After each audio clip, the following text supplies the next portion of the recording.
Yo, what's going on, people? Diligent here, back in the cut, man. I hope you're good, I hope you're safe. And yeah, man, today's video is going to be how to arrange your beats. So yeah, let's get straight into it. Okay, so when it comes to arrangement, there's a couple ways that you can approach it. I would say it depends on your BPM and the type of song. Like, you might want to structure a pop song differently to how you structure a conscious rap song. So yeah, we're gonna break down a couple song structures, and at the end I'm gonna give you my recommended generic structure that will probably fit for most beats. So yeah, let's go to the first song, which is Pop Hunter Adderall. So in Logic here, if you press this little square, this blue box here with the square and the triangle, it brings you down to the arrangement window, and then if you click the plus signs, you can start to arrange the songs the way it's meant to be. So I pitched up a couple semitones so I don't get copyrighted.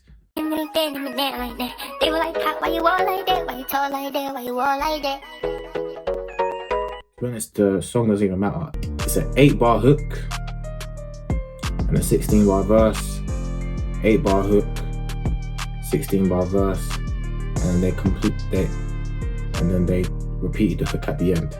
So that's a pretty generic structure, and this structure more often than not is probably going to do you alright. But we're going to look at some other structures that you can approach as well. So let's get into the next song. Okay, so here we have the next song. It's Polo G, Epidemic. Now this is a 16-bar hook and a 24-bar verse, and the last verse was a 32-bar verse. But that's another. This is another generic structure. And to be honest, most of the beats that I do on my YouTube channel, I'll leave it there if you want to go support, follows this structure: 16-bar hook and a 24-bar verse. And the last 8 bars of the 24 bars, I'll probably take out some drums or do something to help lead anticipation for when the hook comes back in. So yeah, that's another generic structure that you can use: 16-bar hook and 24-bar verse. I feel like this structure is used more and more often. Like a lot of Lil Baby songs in this type of structure. I'm about to contradict myself when you hear the next song, but at the end of the video, I'm going to give you a little breakdown of how you can identify which structure you want to go with. Alright, the final song is Lil Baby, I'm Gonna Drip Too Hard. I picked this song because the structure isn't too common that I see, but I just wanted you guys to see it because the song is a hit, so maybe that's something you can incorporate into your own songs.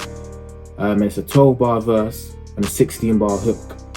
Now they probably done that because the hook on this song was very strong. I think it what made the track, but yeah, that's something else you can incorporate. So let's go into the breakdown and what I would say is a generic structure that you can follow. Okay, people, so this right here is one of my generic structures, and I want you to pay attention to BPM.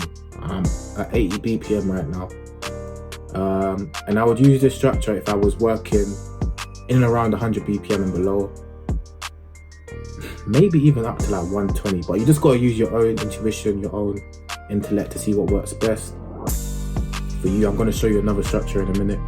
So breaking it down, I would have the intro at 4 bars. I would have an 8-bar hook.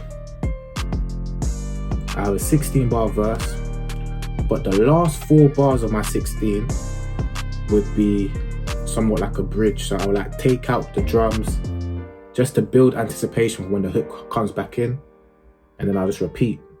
And a song of this structure will be 3 minutes long at 80 BPM. Now I'm going to show you something else. Okay, people, so this is my second structure here. I want you to pay attention to the BPM again, 160. I'll probably use this BPM from 120 upwards, but the previous structure could maybe work for 120, 130. You just got to use your own intellect to figure out what works best for you. Listen to the song and just see if it makes sense. And one thing you want to pay attention to is the timing. You don't want to have your song too long or too short. But at 160 BPM, I'll have an intro around 8 bars. My hook would be 16 bars. I would have a 24-bar verse. However, within the last 8 bars of my 24, I would have a bridge. So the drums would be taken out and stuff like that to build anticipation for my hook.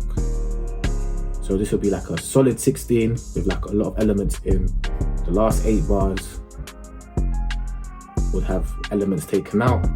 That would build my 24 and just repeat. And at 160 BPM, this song would be around 2 minutes 30 seconds long. And I'll probably have something else, like a little outro. So yeah, it'll be like a 2 minute 50 second song.